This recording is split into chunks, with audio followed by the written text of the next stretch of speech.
3-5 문제입니다. 3-5 문제 보면 되겠으면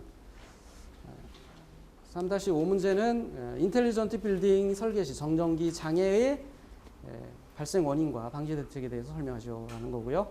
여기서 아까 그 퍼센트 임피던스 전압이 저렇게 변압기에 미치는 영향에 대해서는 아까 개요는 어떤 거냐면 개요는 답안지 작성하는 방법이 제시하는 게 개요인데 너무나 뻔한 내용이라는 거죠. 답안 자체가. 그렇기 때문에 개요에다가 시간 들여서 답안지의 작성 방법을 쓸 필요가 없어요. 그래서 바로 어떤 개념 정의와 개념을 바로 들어가도 돼요. 그러다 놓고 바로 또 이어서 쓰면 시간적인 전략이 들 수가 있어요. 여기서는 지금 어떻게 했냐면 일단 정의가 먼저 나왔어요. 좀 정전기란 해서 정의가 나와서 고분자의 물질의 마찰에 의해서 발생한 전하가 축적되어 이것이 방전하는 현상이다. 이렇게 정의를 내려놓고 그 다음에 이렇게 설명을 하겠습니다라는 겁니다. 이것도 개요적인 측면에서는 모범 사례가 되겠어요. 이것도 모범 사례가 되겠습니다. 그 다음에 정전기 발생, 제가 이제 답안지 강의할 때도 항상 얘기를 합니다만 25점짜리는 서론, 본론, 결론 이렇게 쓰죠. 서론은 개요하고 그 다음에 기초적인 내용이 들어가는 거예요. 기초적인 어떤 원리라든가 기초적인 내용이 들어가고 그 다음에 본론은 지문에 대한 답이다. 지문에 대한 답을 쓰면 되는 게 본론이고 그 다음에 결론은 맺어가는 겁니다. 설계시 고려사항, 그 다음에 뭐 시공시 고려사항이라든가 그 다음에 결론 이렇게 쓰는 거거든요. 그래서 제가 항상 강조를 합니다만 본론을 쓸 때는 객관적이고 보편적이고 타당하게 써라요. 특별하게 쓸 필요가 없다는 거예요. 특별하게. 왜냐하면 채점을 하는 사람이 사람이기 때문에 일반적이고 객관적이고 보편적이고 타당하게 써야만이 채점상에서 잘 맞는 거지 특별하게 예를 들어서 어떤 논문에 희귀성 있는 논문을 발췌해가지고 그거에 대해서 답안지를 옮긴다면 그건 좋은 점수의 답안지가 아니라는 거예요. 네, 아시겠죠? 그래서 본론 부분에서는 그 보편적이고 객관적이고 타당성 있게 써야 되는 거고 그 다음에 결론 부분에서는 이제 맺어가는 겁니다. 맺어가서 어떤 그 설계시 고려사항, 뭐 시공시 고려사항 이렇게 나가고 그 다음에 결론 나가는데 결론하고 개요는 이거는 객관적일 수가 없어요. 그래서 결론과 개요와 결론은 주관적인 겁니다. 그래서 채점자가 결론을 보고 이 사람의 생각을 알 수가 있는 거예요. 그래서 제가 항상 강조를 합니다만 결론을 쓸 때는 어떤 문제를 제시를 하고 뭐 자기가 본인의 경험이라든가 아니면 뭐 어떤 문제점을 제시하고 그에 대한 대안을 제시하는 게 결론 쓰는 방법이다. 이렇게 제가 말씀을 드렸었죠. 자, 그렇게 그런 방식으로 25점을 작성하면 되는 거고요. 그래서 여기는 지금 서론 부분이죠. 서론 부분에 대한 내용이 되겠습니다. 그래서 뭐 이런 내용이 되겠고요. 그래서 대전량이라고 하겠는데 사실은 이건 대전량은 아니고 이 공식을 보면 방전량이 되겠어요. 방전량. 이렇게.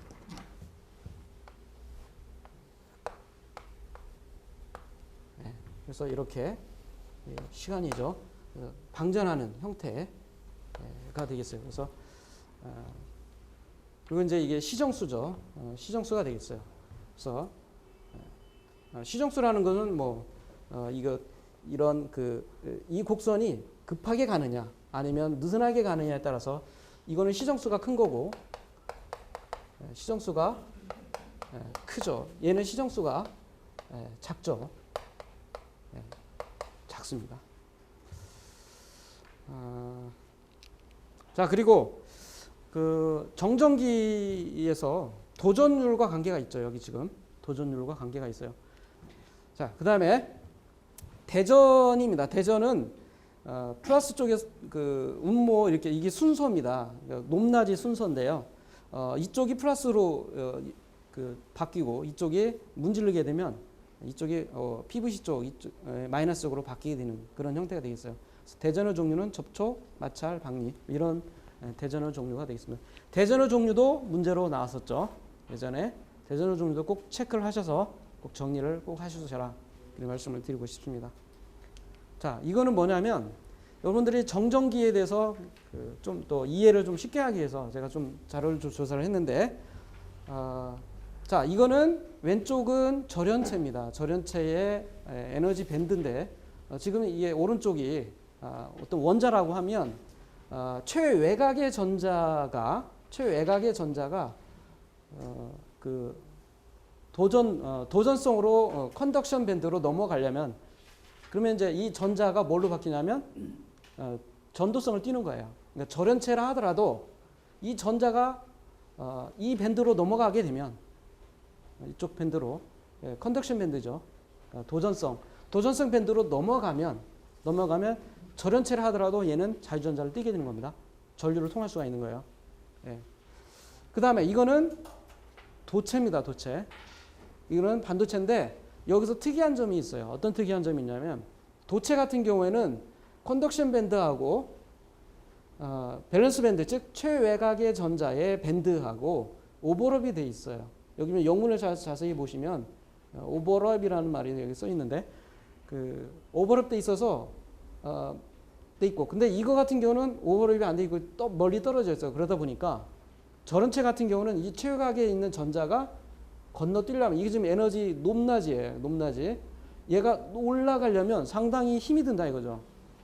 그래서 큰 전압을 걸어줘야 된다는 거죠. 걸어줘야만이 이 전자에 있는 전자가 넘어갈 수가 있는 거예요. 그래서 도전성을 띠는 거죠. 아시겠죠? 그래서 절연 파괴 이렇게 일어나는 건데, 도체 같은 건 안 그렇다는 거죠. 도체가 구리나 뭐 철 같은 경우는 굳이 이런 에너지가 필요가 없어요. 즉 최외곽에 있는 전자가 컨덕션 밴드, 도전성이 띠는 그런 형태가 되기 때문에 이 최외곽에 있는 전자가 자유전자 형태가 되는 겁니다. 그래서 이 에너지 갭이 이만큼의 반도체 같은 건 좀 작고 절연체는 크고 도체 같은 건 거의 없죠. 거의 없게 되는 겁니다. 자, 이때 지금 그 도체하고 절연체하고 지금 이렇게 좀 구별했는데, 이게 지금 밸런스 밴드예요. 그리고 금지대는 이거와 이거 사이를 말하는 겁니다. 금지대가 되겠고, 그 다음에 허용대입니다. 허용대. 이거가 되겠죠. 이쪽이. 근데 이제 도체 같은 경우는 그 컨덕션 밴드하고 밸런스 밴드하고 이게 오버랩 되어 있다 보니까 얘가 자유자재로 움직이는 거예요. 그래서 자유전자가 되는 겁니다. 자유전자가. 근데 절연체는 안 그래요. 절연체는 이만큼의 에너지가 필요하다 보니까 에너지를 줘야만이 올라가는 거예요. 네, 올라가는 겁니다. 그래서 절연체에다가 마찰을 팍 줍니다. 그러면 마찰 주면 표면에 에너지를 받으면 표면에 있는 전자가 넘어가는 거죠. 도전성으로. 전도성으로 넘어가게 되면 넘어가게 돼서 그 전자가 이동하게 되면 그 전자가 이동하게 되니까 비어 있으니까 플러스를 띄는 거죠. 정전기로서 띄는 겁니다. 자, 그래서 이렇게 붙여놓습니다. 붙여놓게 되면 지금 여기 보시면 밸런스 컨덕션 밴드의 에너지 준위가 여기가 낮고 여기가 높고, 그 다음에 절연체 같은 경우는 이거의 경우 같은 경우는 여기에요. 여기입니다. 그러니까 우리 물로 보면 여기가 높고 여기가 낮으니까 전자가 어떻게 해요? 전자가 이쪽으로 내려가는 거예요. 내려가서 채워집니다. 이게 채워져요. 채워져서 이렇게 똑같이 되는 겁니다. 그러니까 이쪽에 있는 전자가 이쪽으로 내려왔기 때문에 여기는 플러스 띄고 여기는 마이너스 띄는 거예요. 이렇게 해서 정전기를 우리가 발생하는 겁니다. 이게 정전기 발생 원리가 되겠죠. 네, 아시겠죠? 그래서 금속성 도체의 경우는 정전기 대책으로 접지를 하면 됩니다. 왜냐하면 금속성 도체 같은 경우는 접지를 하게 되면 땅으로 바로 빠져나갈 수가 있어요. 만약에 플러스를 띄었으면 이 플러스를 접지를 하게 되면 땅으로 빠져나간다 이거죠. 그래서 바로 정전기 대체기를 세울 수가 있는데, 부도체는 안 그래요. 부도체는 이게 넘어가기가 어렵다는 거죠. 넘어가기 어려워서 잘 빠져나가지가 않아요. 그리고 접지하기도 어렵습니다. 부도체 접지할 수 있는 방법이 없잖아요. 그래서 안 돼요. 그래서 정전기 대책으로서 도체는 굉장히 쉽고 접지를 함으로써 하면 되니까 쉽고, 근데 절연체는 상당히 어렵다. 그래서 정전기 대책이 많은 고민을 해야 되는 거죠. 그다음에 이제 대전 전하의 방전인데 방전에 의해서 그 열과 빛이 발하게 되겠습니다. 그래서 도체 정전 에너지는 W는 2분의 CV 자승 주울이 되겠어요. 그래서 그 에너지가 이 에너지가 옆면 방전이냐 코로나 방전이냐 브러쉬 방전이냐 불꽃 방전이냐에 따라서 이 에너지 차가 좀 다릅니다. 그래서 불꽃 방전이 가장 에너지가 큽니다. 크고요. 근데 이제 그 정전기 대책을 세우는 이유는 크게 두 가지가 있어요. 우리가 일상생활에서는 큰 문제가 안 돼요. 그러나 반도체라든가 산업, 예를 들어서 어떤 석유화학 공장이라든가 그런 경우에는 정전기 방전에 의한 이 에너지에 의해서 폭발을 한다는 거죠. 폭발하면 큰일 나죠. 그래서 그 폭발을 하지 않도록 해서 많은 대책을 세우게 됩니다. 그래서 가장 큰 영향은 산업시설에서 반도체의 소자 파괴나 산업시설에서 어떤 폭발성이 문제가 되는 겁니다. 정전기 장애는 인체에 어떤 감전이 있는데 인체에서 전격으로 흘러갑니다. 전격에 의해서 흘러가는데 이게 그렇다고 해서 뭐 정전기 방전에 의해서 인체가 사람이 뭐 죽거나 그런 건 없고 다만 그 전격에 의해서 어떤 고소 작업 중에 어떤 정전기 방전에 의해서 깜짝 놀래 가지고 떨어진다든가 그런 2차 재해가 발생할 수가 있다. 그런 얘기입니다. 그다음에 이제 방전에 의한 전자파 노이즈 발생, 폭발, 화재 이런 것들이 영향이 되겠습니다.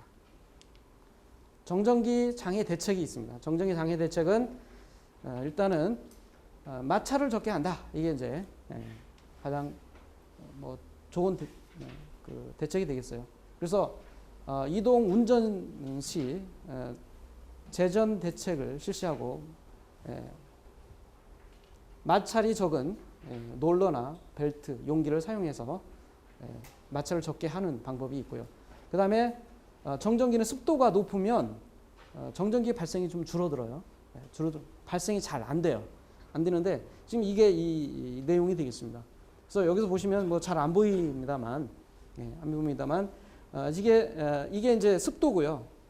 이쪽이 0%, 이 100%가 되겠는데 습도가 높으면 높을수록 그 정전기 발생 전압이 급격하게 떨어지는 걸 알 수가 있는데, 근데 우리가 그 50%가 여기 지점입니다. 50%에서는 큰 문제는 없어요. 그러나 이게 35% 정도에 되면 이게 갑자기 상승하는 형태가 되겠어요. 그래서 그 습도가 굉장히 낮을 30% 이하가 되면 정전기 발생이 훨씬 더 많아진다는 겁니다. 그리고 전압도 높아지고 그런 형태가 되겠습니다.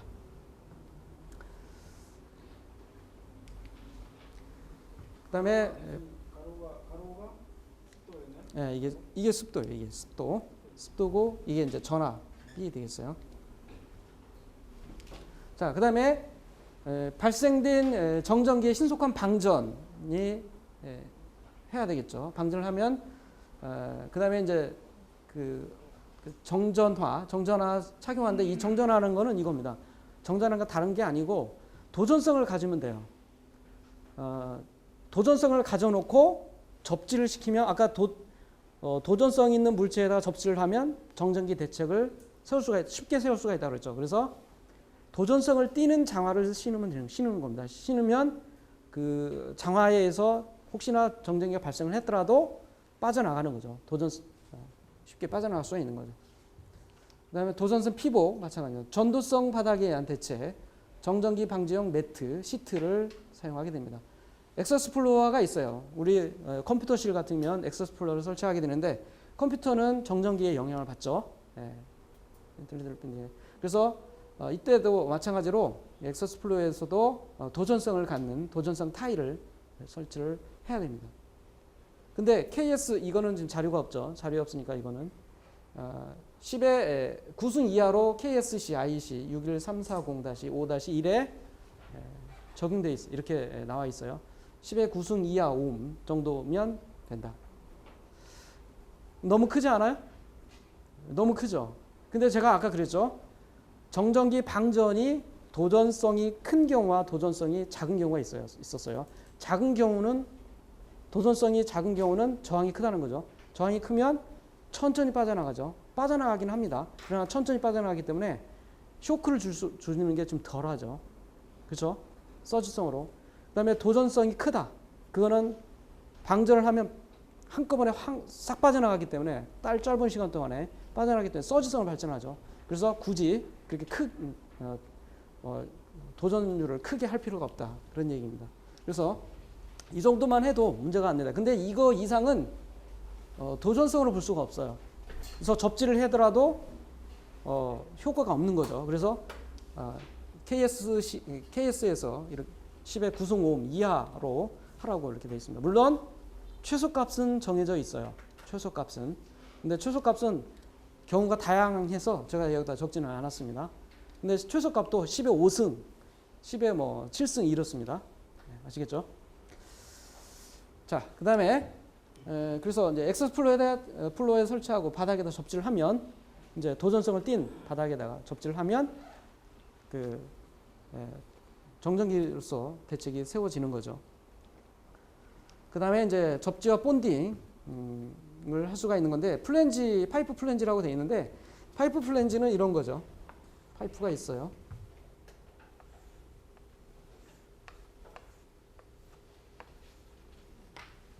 근데 여기에 뭐가 들어가죠? 가스켓이 들어가죠. 가스켓이 들어갑니다. 이 가스켓은 절연성입니다. 네, 절연성이죠. 그래서 이 파이프와 이 파이프 사이를 본딩을 해줘라 그런 얘기인데 그런 실질적으로 말하면 절연 가스켓과 절연 여기 플랜지를 채우는 절연 볼트 완전한 절연인 경우는 본딩을 해줘야 되는 게 맞아요. 그러나 완전한 절연이 아닌 경우는 굳이 본딩할 필요는 없다. 그렇게 생각하시면 되겠습니다. 볼트와 와셔 뭐 이런 것들이 다 절연해요. 그래서 완전히 이쪽과 오른쪽과 왼쪽과 오른쪽을 완전히 전기적으로 분리한 형태가 있어요. 그게 어디서 이루어지죠? 전식 방지, 전기 방식에서 나오는 거죠. 이런 현상이. 이때는 그 본딩을 해줄 필요가 있어요. 근데 본딩을 할 때도 그냥 본딩이 아니고 여기다가 어떤 어레스트를 써서 본딩을 하게 되는 겁니다. 우리 가스도 마찬가지예요. 가스 배관도 어레스트를 써서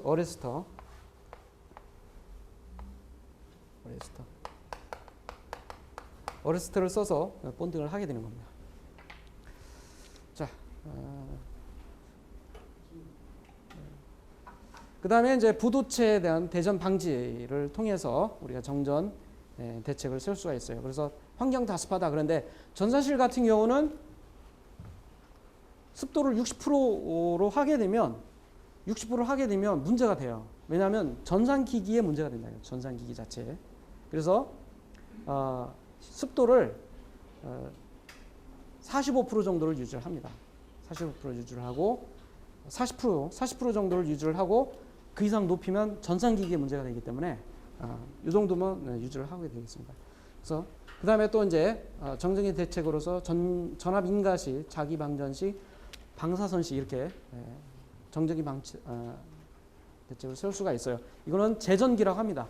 재전기는 이제 만약에 플러스 전화가 그 정전기로 유도를 했으면 재전기에서 마이너스를 공급을 해서 중화시키는 거죠. 중화시켜서 대전을 방지하는 그런 형태가 되겠습니다.